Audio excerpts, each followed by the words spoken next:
Hey there, budgeteers. Are you ready to unlock the power of each payday and take control of your finances like a boss? Introducing the Payday Power Planner from New Money Habits. This isn't your average budgeting tool. Oh no. With the Payday Power Planner, you'll harness the unique rhythm of your paychecks to supercharge your financial game. Say goodbye to the confusion of monthly budgets and hello to the clarity of every payday. You'll know exactly when money is coming in and when it's going out, giving you the edge you need to stay on top of your finances. But that's not all. With the Payday Power Planner, you'll easily spot whether you're rocking a surplus or facing a deficit. Armed with this knowledge, you'll make informed decisions that set you up for financial success. It's time to transform your relationship with money and create the new money habits you need to achieve financial freedom. Get your hands on the Payday Power Planner from New Money Habits today and start making every dollar count. Don't let financial stress hold you back. Create a better plan for your money and seize the power of your pay period and thrive with the Payday Power Planner. Visit newmoneyhabits.com now to grab your free copy and unleash your financial potential. On this episode of the New Money Habits podcast, we're going to talk about planning for life's big moments. What's up, budgeteers, and welcome to the New Money Habits podcast. I'm your host and one of the co-founders of New Money Habits, Coach Nino Villa. And today on the New Money Habits podcast, we're going to talk about financial planning for marriage, children, and home ownership. If you have any questions, be sure to hit us up on social at New Money Habits and follow us on your favorite podcast platform, or tell your smart speaker to play the latest episode of the New Money Habits podcast.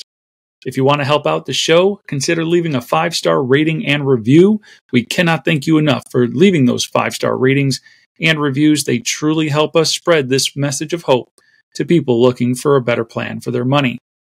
Now let's get into today's episode. I'm never quite sure just how selfish I'm being when I hit the record button to lay down a new podcast. This one feels a little bit selfish, but I'm guessing it's going to be very helpful to a lot of people. And the reason I think it might be a little bit selfish is just right now in my life, I'm either working with a number of clients who are anywhere from mid-20s to mid-30s.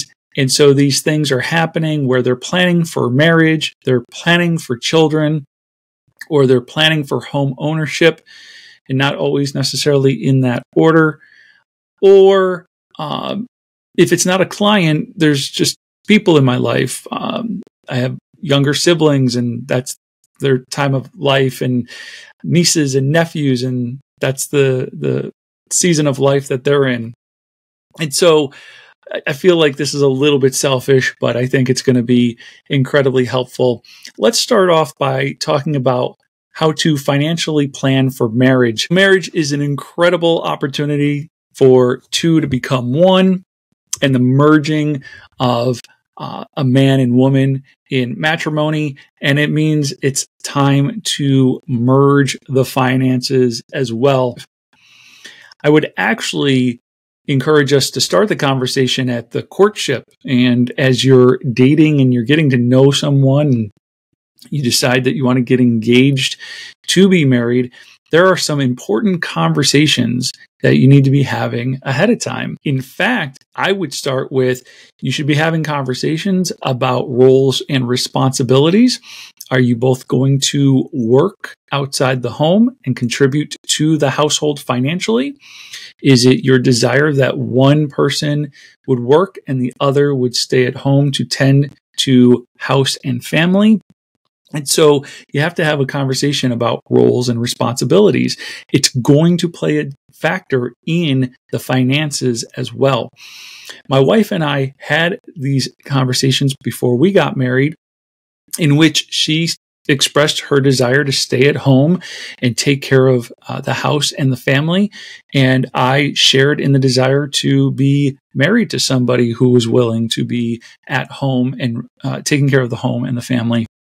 And so how is that going to affect our finances? If I'm the only one bringing in an income, is it really my money and she gets an allowance? Is it our money? And how does that work? And so do I get more say because I'm the one that works outside the home and brings home the income? And you have to have those conversations, because the answers to those conversations are going to shape how you guys communicate about money. For my wife and I, it is our money. We have equal say in what happens with our money. We have our income and our expenses and our debt. Even though she had some credit card debt and some student loan debt, and I had some credit card debt and some student loan debt, it immediately became our debt. It is our income, our expenses, our debt, our money.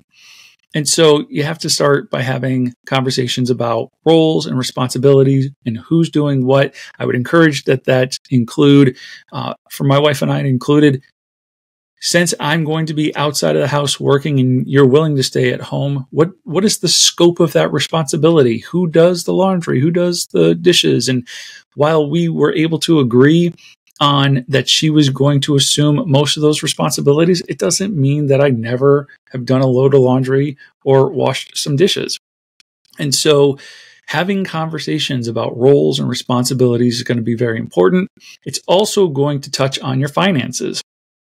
And so the next part of that conversation is, now that we've established that we are a joint union here, the two become one.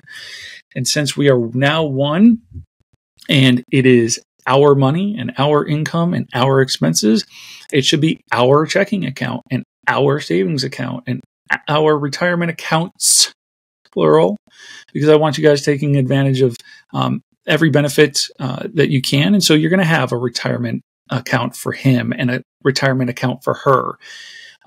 But it is still our money, our income. And so as you start to join these things together, there might be some logistics at play. There might be some opening of new accounts or some adding a person to an account, some closing of accounts. But really the idea is you guys are coming together as one, and your finances need to come together as. Now that you'll be combining your finances, you also need to be talking about what are your shared financial goals, what are your shared financial values, and having important conversations around how that money is going to be managed. And so I would encourage conversation around, what are our financial goals? How much are we looking to save? How much are we looking to invest? How much do we want to sock away for retirement? Do we want to buy a house? When do we want to buy a house? But it's important that you set financial goals together. Sit down, dream a little bit, and figure out what it is that you want to accomplish with money. And then I would encourage a conversation around your values, making sure that the money that you are managing is doing the things you want it to do, that it's putting food on the table, that it's keeping a roof over your head, but that it's also doing other things that you value, like giving to charity or your local church, that it is supporting the types of companies that align to your values. And so if that's streaming services, maybe it's this streaming service over that streaming service because you just align with the values of that organization. Or maybe the values conversation about where your money is going is whether or not you would even have something like streaming services, because maybe the value is not in front of the television, but it's out and about doing something else. And so sitting down and really combing through your shared values and what it is that you want your money to accomplish for you is all part of the conversation when you are on the verge of getting married, or even if you are married already and you haven't done these things. If you have not combined your finances, if you have not talked about roles and responsibilities, if you have not discussed your shared values and your shared financial goals, I'd encourage you to do so. It is never too late to get started. And last, I would like to encourage you to make, as part of your conversation, part of the discussion about any mindset things that you bring into the relationship and any habits that you're bringing into the relationship. And so thinking about what you have learned through observation of your own upbringing, any financial habits that you have created out on your own before getting married, whether that is you're a saver, you're a spender. I'll give you an example. So my wife and I, we have realized that we like to spend on different things. I am an experience guy. I like to spend money on experiences, and I will do so with relative ease. If it means that the family and I can go check out a spot or go to an amusement park or do this or that and build experiences together, memories together, I'm all for it.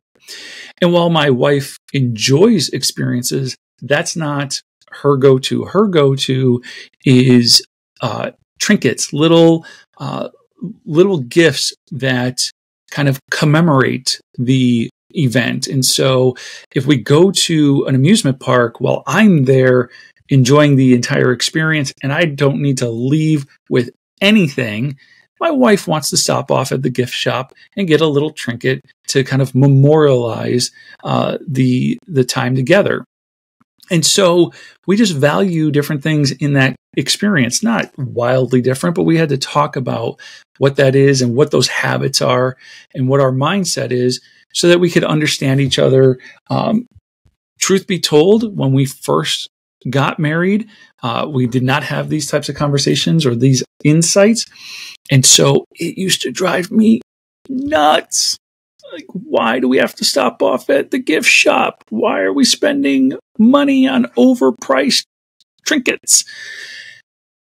And it wasn't until I began to understand my wife's habits and her values and her mindset that now it's just built into the budget is gift shop.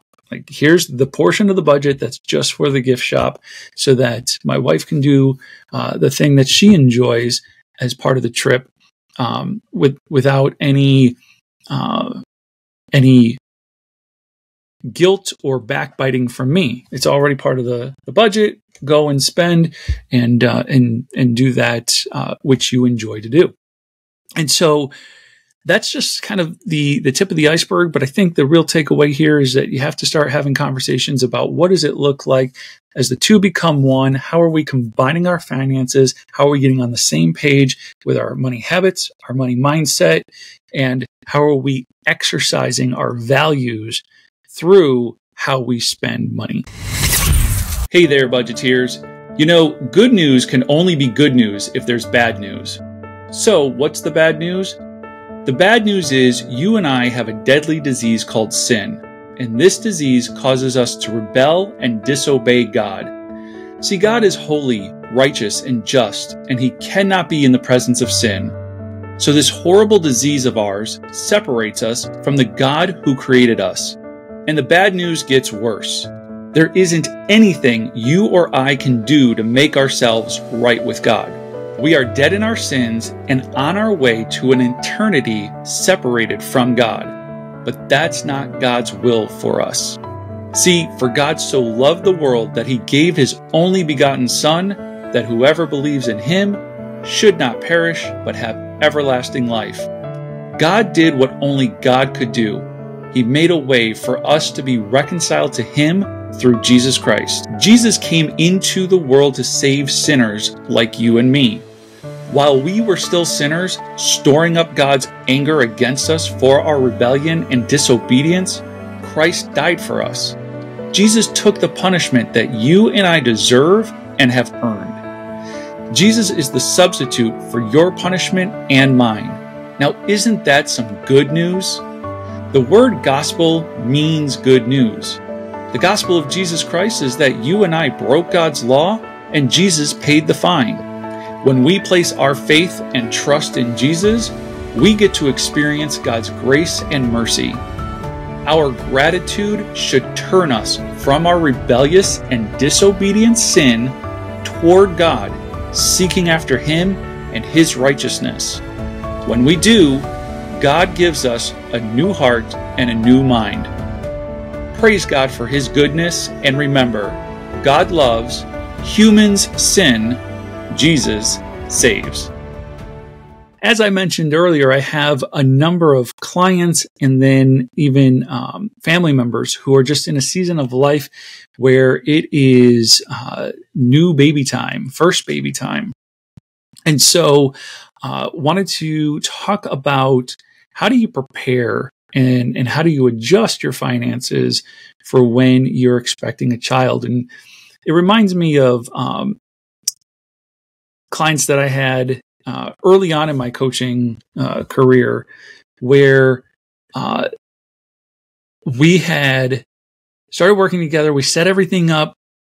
They were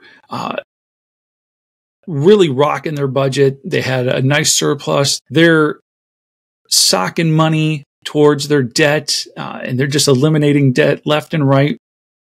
And then out of nowhere, I had no idea that they were not trying. And so they're like, Nino, we got good news. We're pregnant. And we're like, oh, okay. Well, that certainly changes things. And of course they were like, right, like how do we manage this? And what are we going to do differently? We're excited about all the progress we're making, but we also want to be wise and diligent moving forward. And so we had a conversation about how, okay, all that money, all that surplus that you're using right now to eliminate your debt, we're going to press pause on that. We're going to press pause. We're going to focus on saving that money so that you can get through the birth in the first few weeks or even the first few months without accruing any new debt. And so we want to make sure that as we're socking money away, that we're making a plan specifically for how to spend that money to acquire the things that you need when you're having a baby. So all the necessities that come with that. But also wanted to think about it from the perspective of medical bills. So yes, they had insurance, and it was pretty good insurance, but we wanted to make sure that if there was going to be any out-of-pocket expenses, co-pays, that sort of thing, co-insurance, that they were in a position to pay for that. And so part of our conversation was sitting down and figuring out just how good the insurance was, how much was their out-of-pocket maximum, and making sure that we set that aside. I don't recall. I want to say somewhere in the area of $2,000 was their out-of-pocket maximum. So part of what we were doing was storing up a bunch of money, including that $2,000, so that as those medical bills came, they already had the money to pay for them. And so I think those are the types of conversations I like to have with clients and with loved ones that they might not be thinking about. Plenty of people are thinking about, okay, we need clothes and diapers and a crib or a car seat and a stroller. Some of those are necessities. I'm stumbling over my words because crib, not necessarily a necessity. A pack and play is, and then it can double as a crib. But I digress. So oftentimes we're thinking about those expenses, but what we're not necessarily thinking about is medical expenses and the adjustment to the expenses on a month by month, pay period by pay period basis. So we had to review and revise, well, what is the food budget going to look like? And then one of the categories I love to share with clients and loved ones, because it's something that my wife and I just kind of stumbled upon when we kind of first started our new money habits, and we had babies in diapers. So for the grocery store, I already encourage people to have two different grocery funds. One is specifically for food, and the other is for toiletries and other things that you would pick up at the grocery store, but that you cannot consume as food. And so while there's already two, when anybody is having children, I like to add a third. And so that third category for the grocery store is the baby fund. And so there's food, there's non-food, and then there's baby. And I love telling the story about how when we would go to the grocery store, Christina and I, and Faith was a baby, we had 3 envelopes with us. And as we were going through that grocery store, I would put all the food in one part of the cart, and then I would put the non-food items in another part of the cart. And if there was enough room, I'd tuck the baby supplies into another part of the cart. And when we got to that conveyor belt, we would put the food up there, scan it all, get the total, pay for it out of the food envelope.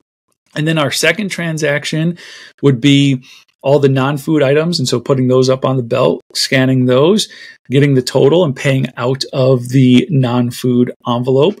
And then last but not least, we would have a third transaction, all the baby supplies, diapers, wipes, whatever. Put those on the conveyor belt, get our total and pay for those out of the baby envelope. And we did this often enough that some of the cashiers got to know us, and they're like, "Oh, 3 transactions, right?" And we're like, "Yep, thank you." And they were really friendly about it. And it was just an interesting time in our lives where the grocery store had 3 different envelopes. And so part of having children is looking at your monthly and your monthly budget and your budget by pay period, and looking at, what new expenses, what expenses are going to be augmented. And so is there something that you can reduce or eliminate? Now that you have a baby, maybe you're not going to use a certain subscription or something as much as you would have otherwise. What else other than diapers and wipes and other grocery items do you need to add to the budget on a monthly and a pay period basis? And so another big one is childcare. And this ties back to what I was talking about in the first segment, and that is discussing roles and responsibilities. If you know that you are both going to work full-time outside of the home, how long will mom and or dad take off when baby is born? And what will childcare look like? And what are those expenses tied to that? And then as the child ages, then it becomes education and thinking long-term, like a college savings fund, like a 529, or other early investments to get your kids started off on the right foot. But really, when there's the announcement of we're going to have a baby, you're thinking about not just those initial costs for things like the stroller and the car seat and those things, but also thinking about how does this change our monthly and pay period budgets, and what other types of monthly and pay period expenses can we expect and need to add to the budget. Hey there, budgeteers. Are you tired of feeling like your finances are running the show? Well, it's time to flip the script and take charge of your money with New Money Habits Financial Coaching. This isn't your typical financial advice. New Money Habits is about empowering you with the knowledge and tools you need to make savvy money moves and build a solid financial foundation. Here's the deal. We're offering a free discovery session to kickstart your journey to financial freedom. Yep, you heard me right. Free. In this session, one of our experienced coaches will help you to pinpoint your financial goals and create a better plan for your money. We're talking about mastering your money mindset, picking up practical money management skills, and having someone to hold you accountable along the way. So, if you're ready to kiss financial stress goodbye and say hello to a brighter financial future, then schedule your free session today to create the new money habits you need to achieve financial freedom.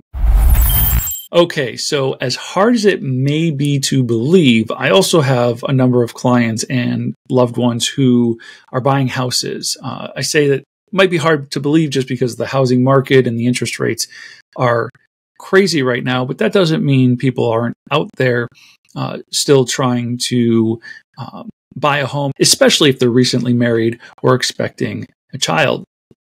And so how do you prepare for buying, especially in this market?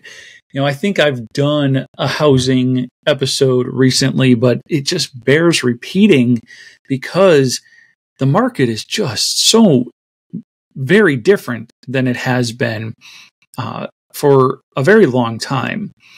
I believe in a recent episode, I was sharing that from 1950 until 2019, so that's 69 years. For nearly 70 years, the housing market was pretty predictable, meaning that there was an established ratio that people were spending income, their ratio of income to house that they would buy. And that ratio was 1 to 2. On average, for every $1 you made, you spent $2 to buy a house. And so if you made $50,000 a year, you bought a $100,000 house. If you made $100,000 a year, you bought a $200,000 house. But now, since 2019, that ratio got up to 1 to 4. It's still hovering at about 1 to 3, 1 to 4. So like 1 to 3.5. But let's just round it up to 1 to 4 just to make the math easy. That means that same couple bringing home $50,000 is now trying to buy a $200,000 house. And the couple making $100,000 a year is trying to buy a $400,000 house. And so this ratio is just out of whack. The 1 to 2 ratio really kept things manageable. It meant that your mortgage was less than 25% of your take-home pay. 1 to 3, you're at about 30%, maybe 33%. But 1 to 4, you're talking about almost 50% of your income being used just to pay your mortgage, especially with interest rates being as high as they are currently. And so I feel very badly for young couples who are looking to buy a home and they're struggling. They are struggling to find anything that they can afford. And so my biggest piece of advice is that you want to try to get back to that 1 to 2 ratio. But in order to do that, it means financing that ratio and saving the other part. Nino, what do you mean? What are you talking about? Okay, let's take that couple that makes $100,000. They used to spend $200,000 on a house. Now they're spending closer to $400,000 on a house. And while the 1 to 2 ratio might be too much to ask, we can certainly try for a 1 to 3 ratio. And so instead of financing $400,000 with essentially nothing down, with an FHA loan, you can usually get into a house with just 3.5% down. That's really nothing. And so it's going to mean larger down payments.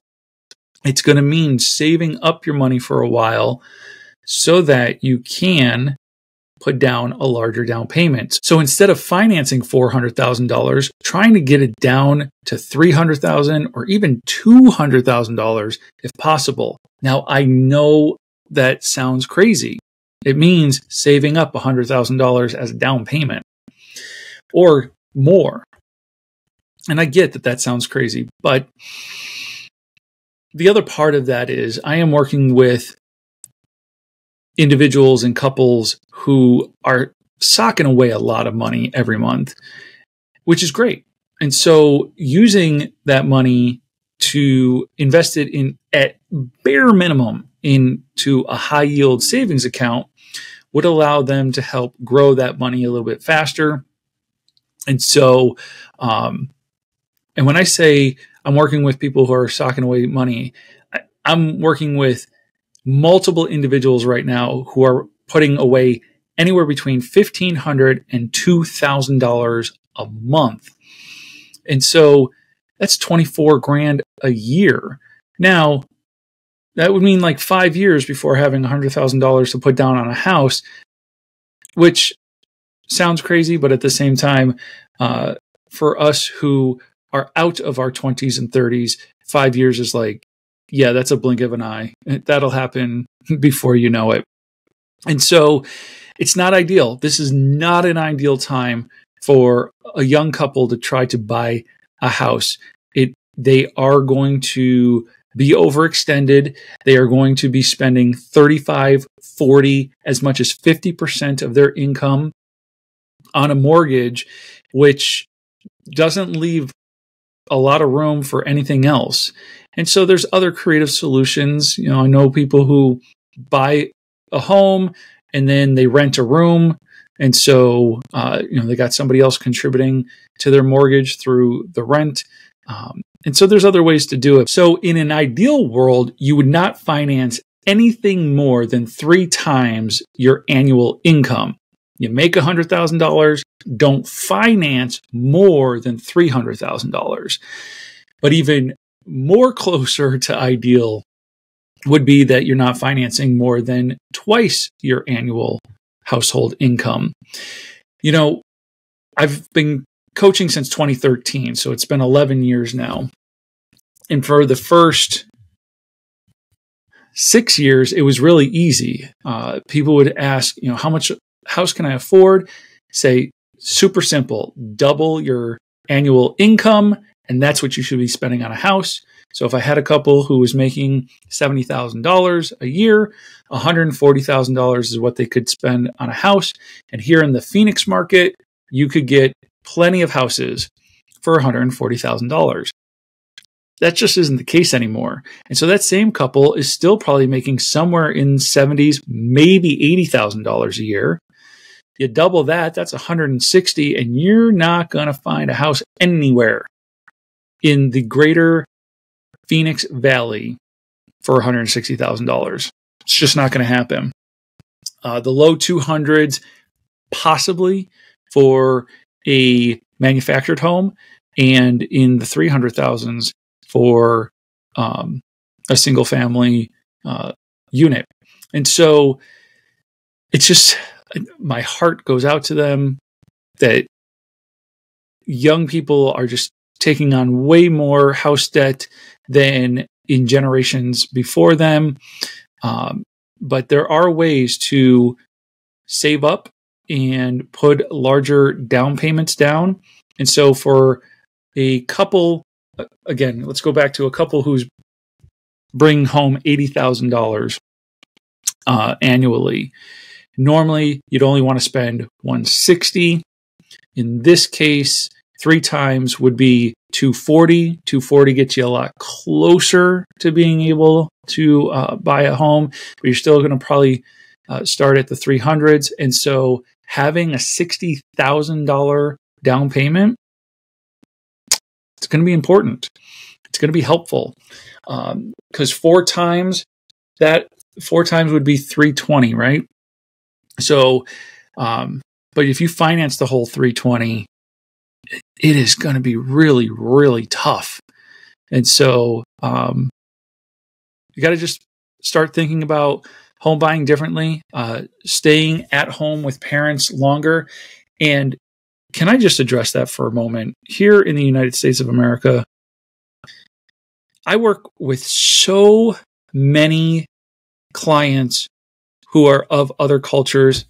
Mostly I'm talking about like the Hispanic culture, but there are others as well, where keeping adult children at home until they are married, so until they're 25 to 30, if that's when they're getting married, keeping them at home is done by design and on purpose. It's done by design and on purpose. It's to give them those years to save so that they can buy their own home. And again, I just ran the numbers a moment ago where if somebody's socking away $2,000 a month for a down payment, they're going to have $24,000 each year.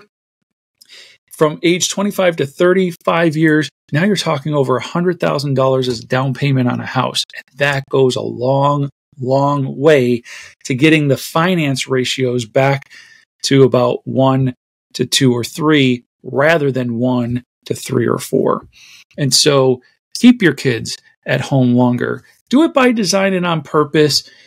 Don't keep subsidizing your adult children's lives when they won't go out and work and contribute to the greater society.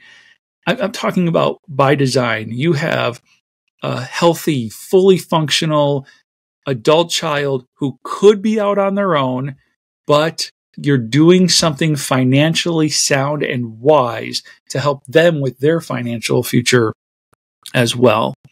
And so just got to be thinking about home ownership differently in 2024 than we did even a short 5 years ago in 2019. The housing market has certainly gone off the rails, but that doesn't mean things can't correct themselves. A correction would mean a lot of things, either hyperinflation, it would mean a recession, it would mean a lot of things to get back to a 2-to-1 ratio. But there you have it.